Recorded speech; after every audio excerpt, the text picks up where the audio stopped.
پتنگ جو ہے یہ پتنگ اڑانا ناجائز اور گناہ.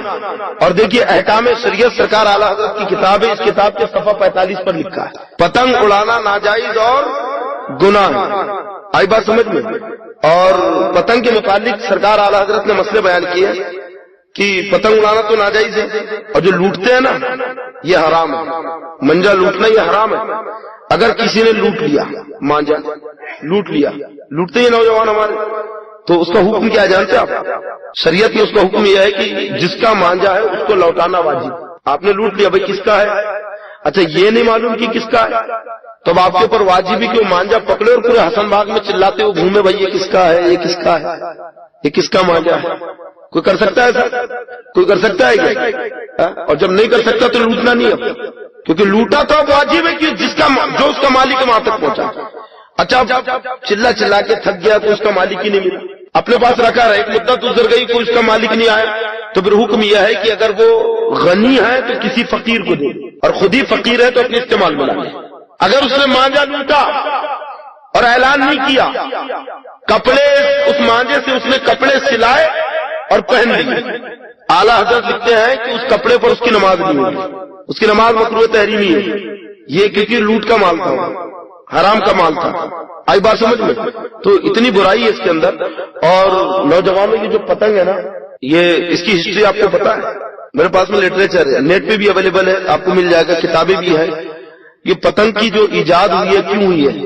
1700 عیسوی میں ایک آدمی تھا، میں اس کا نام نہیں بتاؤں گا، اس نے 1700 عیسوی میں جب مغلوں کا زمانہ تھا، اس نے رسول پاک صلی اللہ تعالی وسلم کی بہت ہی گندی اور بےہودہ گستاخی کی تھی، اور حضرت فاطمہ الزہرا سرکار کی چہیتی بیٹی ان کی بھی گستاخی کی. تو مغلوں کا جو گورنر تھا اس شہر میں، تو اس نے اس کو سزائے موت دی. اس کی قوم کے لوگ آئے، اس کے ہم مذہب کا نہیں، اسے مارو مت، لیکن انہوں نے کہا نہیں، اس نے میرے آقا کی گستاخی کی، اس کے مصطفیٰ جوش مارا، قتل کر دیا. اس کی قوم کے لوگوں نے آگے چل کے بعد میں اس کے نام پر کتابیں لکھی، اسے شہید گھوشت کر دیا. کیا کہا؟ کس کو؟ گستاخ کو، جس نے آقا کی گستاخی کی، کہا یہ شہید ہے. اور اس کی سمادھی اسمارٹ اس کا ایک بنا دیا، اس کی زیارت کو جانے لگے، اور پھر اس کے نام کو زندہ رکھنے، اس کو امر رکھنے کے لیے انہوں نے پتنگ بازی ایجاد کی اس کے نام پر. یہ پتنگ جو اڑائی جاتی ہے نا، گستاخ رسول کے نام پر اڑائی جاتی ہے، اس کے نام کو زندہ رکھنے، کہ جیسے پتنگ ہوا میں بلند ہے تو اس سے کہہ رہے ہیں کہ تو بھی بلند ہو گیا. یعنی سوچو تو مسلمانوں کتنا بڑا، ہمیں تو بالکل ہاتھ نہیں لگانا چاہیے. گستاخ رسول کی یاد میں اڑائی جاتی ہے.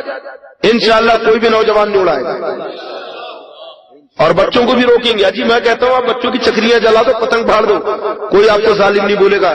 انشاءاللہ کوئی ظالم نہیں بولے گا، اس لیے کیونکہ آپ ایک برائی سے روک رہے ہیں. بدلے میں بچوں کو کپڑے پہنا، ایک بیٹا چل نئے کپڑے دلاتے، تو جو بول وہ کرتے، لیکن پتنگ نہیں، اس لیے کیونکہ گستاخ کی یاد میں اڑائی جا رہی ہے. اور پھر پتنگ سے اتنا بڑا نقصان ہے، دیکھو کسی کا گلا کٹ رہا ہے، یہ بچے کا گال کٹ گیا، یہ پرندے کٹ کے گر رہے ہیں. ہو سکتا ہے آپ پتنگ اڑا رہے ہیں، آپ کا دھاگا کٹا اور وہ دھاگا کسی کے گلے پہ سے گزر گیا، اس کی جان چلی گئی.